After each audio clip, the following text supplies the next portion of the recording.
आपके सामने, बिहार की जनता के सामने कमिट कर रहा हूं, जो कुछ भी मैं कमाऊंगा अगले 5 साल में, उसका 90%, कम से कम 90% जन स्वराज के इस अभियान के लिए डोनेट कर रहे हैं। यही नहीं, पिछले 20 वर्ष में मैंने अपने द्वारा अर्जित की गई जो भी मेरी चल अचल संपत्ति है, मैंने अपने परिवार के लिए दिल्ली में एक घर को छोड़कर बाकी सारी संपत्ति को जन स्वराज के इस अभियान के लिए डोनेट कर रहा हूं। पैसे की वजह से बिहार की गरीब जनता का जो ये आशा है, ये रुकने नहीं दूंगा, चाहे इसके लिए जो कुछ भी करना पड़े। पैसे की वजह से ये अभियान रुकने वाला नहीं है। मैं फिर से दोहरा देता हूं, अगले 5 साल तक जो कुछ भी मेरी आमदनी होगी, उसका कम से कम 90% मैं जन स्वराज के इस अभियान को चलाने के लिए दान करूंगा।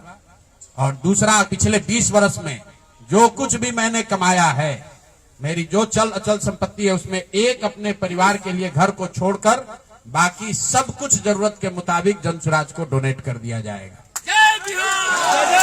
इसके साथ ही मैं आपके जरिए बिहार की जनता से, जन स्वराज से जुड़े हुए लोगों को ये आह्वान करना चाहता हूं, आप भी संकल्प लीजिए।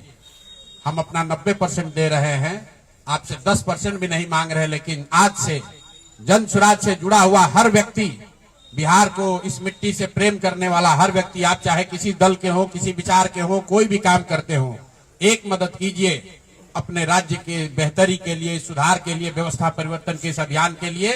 कम से कम 1000 रुपया जरूर आप डोनेट कीजिए। 1000 रुपया जन स्वराज को जरूर दीजिए। अगर आप बहुत गरीब हैं, आपके पास 1000 रुपया नहीं है, तो समाज से चंदा करके दीजिए। लेकिन अगर आप जन स्वराज में जुड़े हैं, जन स्वराज के इस प्रयास की सराहना करते हैं, तो सिर्फ YouTube पर कमेंट करने से नहीं होगा, सिर्फ धक्का करके मेरे से मिलने से नहीं होगा कि भैया हम आपके साथ हैं।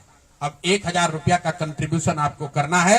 मेरा विश्वास है कि बिहार के 13 करोड़ जनता में से अगर 1 करोड़ लोगों ने भी 1000 रुपया का योगदान कर दिया, तो अगले 5 साल तक इस अभियान को कोई रोक नहीं पाएगा। इसलिए ये जरूरी है